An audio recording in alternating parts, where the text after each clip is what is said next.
Europe 1. Pascal de la Tour du Pin.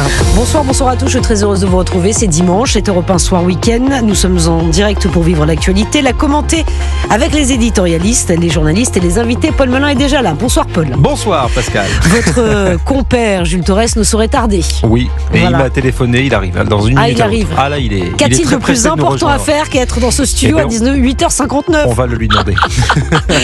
On va le lui demander dans un instant. Évidemment, il y a beaucoup d'actualités ce soir. Le meurtre de Louise, 11 ans, retrouvée morte dans un bois dans la nuit de vendredi à samedi dans l'Essonne. Je comprends l'effroi et la terrible tristesse de ses parents.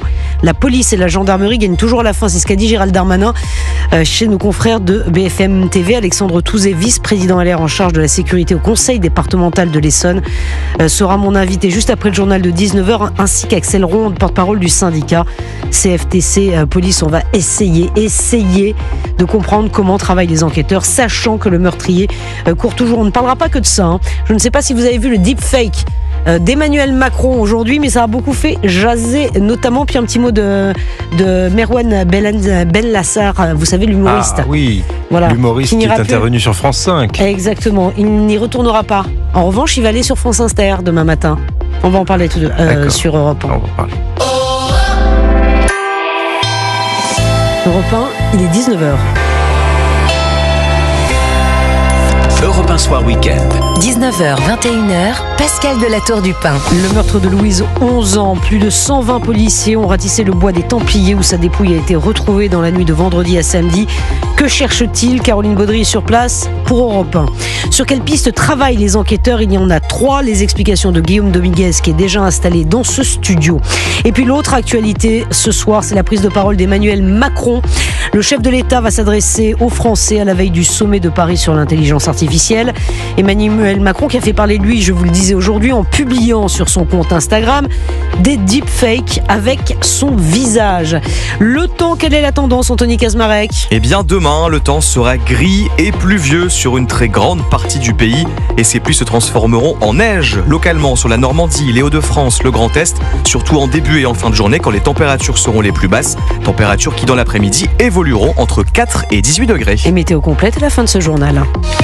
Europe 1. Et l'actualité aujourd'hui est évidemment dominée par ces recherches dans l'affaire de la mort de Louise, 11 ans. Le bois des Templiers où son corps a été retrouvé a été passé au peigne fin par plus de 120 policiers. Louise a disparu vendredi après-midi à la sortie de son collège.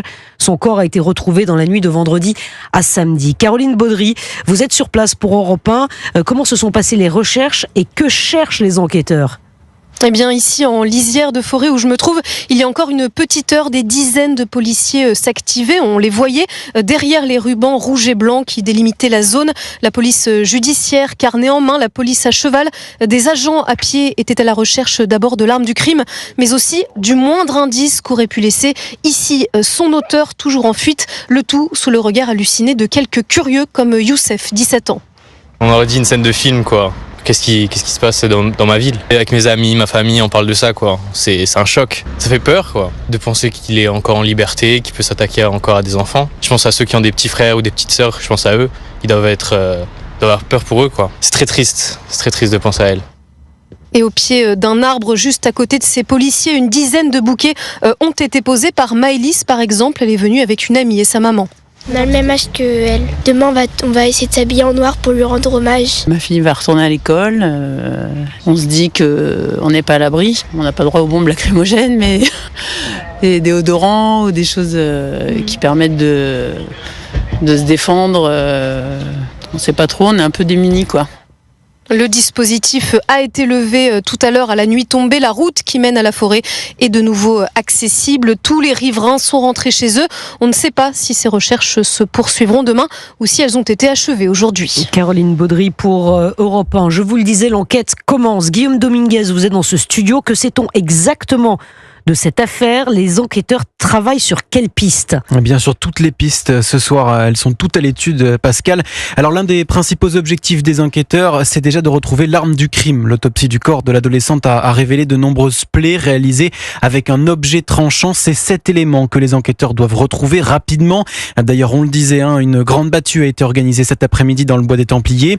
Il faut bien comprendre que c'est sur cette arme du crime que les enquêteurs peuvent relever de l'ADN, peut-être celui du meurtrier ou ou un signe distinctif qui permettrait d'identifier son propriétaire. Autre piste, les relevés de terrain, les empreintes de pas, de pneus, les poils, les cheveux ou toute autre trace d'ADN laissée dans les environs de la scène de crime.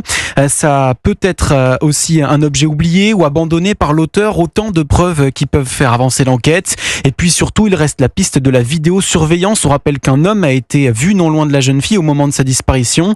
Et les enquêteurs cherchent toujours à remonter sa trace. Dans ce cas, toutes les vidéosurveillances, les témoignages du voisinage, le bornage des téléphones dans la zone doivent être analysés. Ce sont autant d'éléments qui peuvent là aussi permettre de faire avancer cette enquête.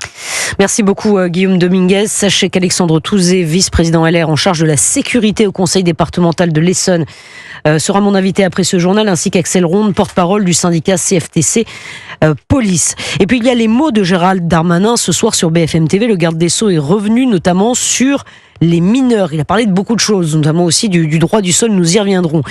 Il dit qu'il y a une jeunesse de plus en plus violente. Les mineurs d'aujourd'hui ne sont plus les mineurs de 1945. Il y a un ensauvagement de la société. Il faudrait être sourd et aveugle pour ne pas le voir. L'autre actualité, ce soir, c'est la prise de parole d'Emmanuel Macron. Le chef de l'État va s'adresser aux Français à la veille du sommet de Paris sur l'intelligence artificielle. Plus d'un mois après sa dernière intervention, Emmanuel Macron qui a fait parler de lui aujourd'hui en publiant sur son compte Instagram des deepfakes qui circulent sur lui. On en reparlera tout à l'heure avec Jules Torres et Paul Melun. Mais d'abord, que faut-il attendre du chef de l'État ce soir, Alexis de La Fontaine ? Eh bien, Emmanuel Macron veut réaffirmer son soutien à cette nouvelle technologie selon son entourage. Si l'Europe s'empare du sujet, simplifie et accélère, alors nous aurons une carte à jouer, assure le chef de l'État. Pour cette occasion, une centaine de pays seront représentés à partir de demain au sommet sur l'intelligence artificielle. Emmanuel Macron doit également annoncer ce soir si un invité de prestige sera bien présent. Elon Musk, le milliardaire américain proche de Donald Trump et propriétaire de X, anciennement Twitter, a été invité personnellement par le président de la République. Mais cette venue embarrasse le camp macroniste. Plusieurs députés s'étaient opposés à cette invitation et qui pourrait totalement éclipser ce sommet.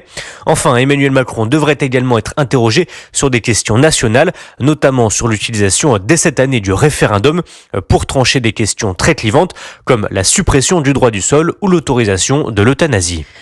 Il est 19h06, reprise de la mobilisation pour les agriculteurs, notamment en Occitanie, avec en ligne de mire l'accord du Mercosur. Alexis Bourdon, vous vous êtes rendu sur une exploitation agricole près de Carbone, lieu des premiers blocages autoroutiers de l'hiver dernier. Souvenez-vous, les agriculteurs, Alexis, sont déterminés à partir de demain à se faire entendre. Oui, retour à la mobilisation pour les agriculteurs un an après les blocages en Haute-Garonne. La contestation n'a jamais vraiment cessé. Demain, ils prendront la route pour bloquer des points stratégiques de la chaîne des Pyrénées. À l'origine de cet appel au blocage, Jérôme Bail, figure de la contestation agricole. Le leader du syndicat des Ultras de la 64 ne veut pas entendre parler du Mercosur. Nous, on veut du protectionnisme national. On veut déjà une harmonisation des normes européennes, que tous les agriculteurs en Europe arrivent à produire pareil. Aujourd'hui, on est en train de faire la guerre. Nous, on a des pistolets à billes, eux, ils ont des Kalachnikov. On va pas survivre longtemps. Tout ce qu'on nous interdit de produire, les céréales OGM, de la viande aux hormones, de la céréale issue de la déforestation. C'était soi-disant dangereux pour la santé. Alors, je le conçois et je l'accepte. Mais par contre, qu'on ne nous autorise pas de le manger. Les agriculteurs souhaitent mettre en place un blocage pédagogique, autrement dit ralentir quelques minutes les automobilistes. Une opération escargot est également envisagée sur le parcours. Pour le moment, l'objectif est d'occuper le terrain au moins 72 heures. Une délégation espagnole sera également de la partie. Alexis Bourdon pour Europe 1. Il est 19h08, du sport avec la belle histoire du week-end, celle de Violette d'Orange, 23 ans, qui vient de boucler le Vendée Globe à la 25e place. Christopher Philog, vous êtes installé dans ce studio. C'est un exploit énorme qui a été salué par des milliers de personnes à son arrivée. Oui, un accueil absolument dingue dans un chenal des Sables d'Olonne, noir de monde après 90 jours, 22 heures et 37 minutes. Violette d'Orange est venue à bout de son tour du monde. La navigatrice charentaise devient la plus jeune à boucler le Vendée Globe, une prouesse encore difficile à réaliser. Énormément d'émotions, je sais pas où je suis, j'ai l'impression d'être en dehors de mon corps. Je suis tellement heureuse d'avoir réussi ce tour du monde. Je suis allée au bout de mon rêve. Je sais pas, c'est incroyable. Illustre inconnue au départ de la course, elle est devenue au fil de ses récits d'aventure sur les réseaux sociaux une icône avec plus d'1 million d'abonnés. En haut du mât, ça bouge pas mal. 28 mètres de hauteur, c'est un truc de fou.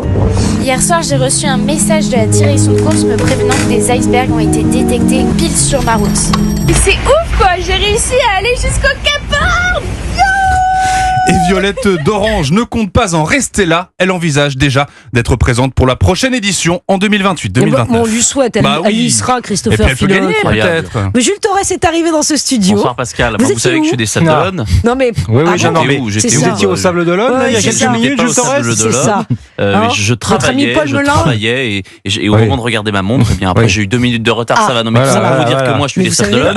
Donc j'avais des amis et de la famille qui étaient le long des Champs-Élysées de la mer, le chenal des Sables d'Olonne, et c'était quasiment comme l'arrivée de Charlie Dalin qui lui a gagné le Vendée Globe. L'arrivée de Violette d'Orange, c'était un grand moment. Vous êtes un voileux, Jules Torres? Je sais pas si je suis un voileux, mais en quel que soit, il y a du vent dans les voiles. Ça c'est vrai. C'est génial, mais j'adore cette histoire. 23 ans, mais c'est une gamine.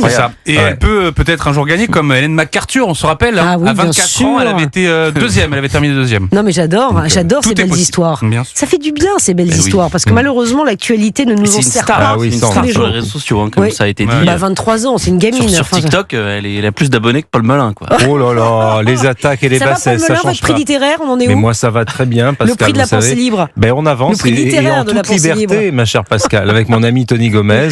Peut-être que Jules Torres me fera l'amitié de venir me voir dans ce pays, de nous aider. Il y a eu un dîner jeudi, j'ai pas été invité. Moi non plus, Jules Torres. Il fallait payer. Il fallait payer. Vous avez payé, vous.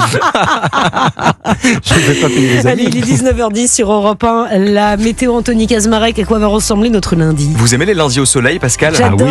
Ce ne sera pas le cas demain.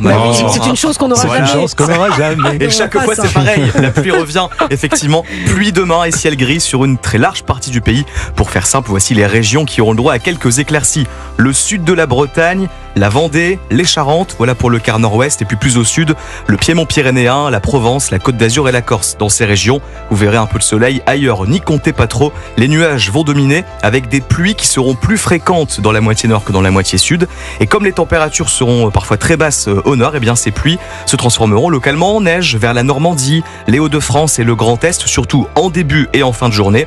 Et ces chutes de neige pourraient localement tenir au sol vers les premières hauteurs, donc vers les collines normandes, les collines du Boulonnais et les collines de l'Artois. La Somme, demain, sera toujours en vigilance orange crue inondation parce que la décrue y est très très lente. Et puis les températures, il y aura tout demain. Au réveil, souvent entre 0 et 5 degrés. Mais dans l'après-midi, nous partirons de 4 degrés seulement à Lille pour aller jusqu'à 18 degrés à Biarritz. C'est presque un air de printemps dans le sud-ouest. 15 à Bordeaux et à Agen, 14 degrés à Toulouse. Vous aurez 11 à Lyon, 8 à Brest, 6 degrés pour Paris, Strasbourg et Orléans. Et le reste de la semaine, à quoi va-t-elle ressembler? Alors, mardi, les pluies vont se concentrer sur la moitié est. Mercredi dans la moitié sud, ce qui veut dire que dans la moitié nord, nous devrions retrouver quelques éclaircies. Je n'ai pas dit du grand soleil, mais en tout cas quelques trouées dans ce ciel qui sera souvent gris toutefois au réveil. Et puis à partir de jeudi, beaucoup trop d'incertitudes pour être précis. Ce qui est sûr, c'est que les températures devraient tourner autour des normales de saison, en gros entre 9 et 13 degrés l'après-midi du nord au sud. Et pour le temps sensible, pluie ou pas, pour l'instant, on n'en sait rien. Bon, mystère. Nous verrons ça, Anthony Kazmarek. Merci beaucoup. Jules et Paul, on va parler du deepfake qui a tourné sur les réseaux sociaux, publié par Emmanuel Macron sur son compte Instagram. Aujourd'hui, à la veille du sommet de l'IA et évidemment quelques heures avant son intervention à la télévision ce soir. On va en parler dans un petit instant. Je voudrais aussi qu'on dise un mot de Merwan Benlazar. Vous savez, qui sera sur France Inter demain, mais qui ne sera plus sur France Télévisions. C'est Rachida Dati qui a tranché. Enfin, elle a tranché. Quoi? Elle est rouillée, la trancheuse. Ah bon? Il n'a pas le droit d'être sur C'est à vous, sur France 5, mais il a le droit d'être sur France Inter. Comment il explique ça, le service public? Comment il explique ça? Non, alors on reviendra sur pourquoi on en parle. Parce que cet humoriste est apparu à la télévision, on a exhumé, et pas nous, des tweets. Des internautes, c'était open source, comme on dit. C'était open source. Tout le monde pouvait voir ce qu'il avait écrit comme horreur sur X il y a quelques mois, quelques années. Exactement, il y a 2-3 choses à dire. Alexandre Touzévis, président LR en charge de la sécurité au conseil départemental de l'Essonne, et Axel Ronde, porte-parole du syndicat CFTC Police, sont mes invités tout de suite pour revenir évidemment sur l'affaire du meurtre épouvantable de Louise à Épinay-sur-Orge.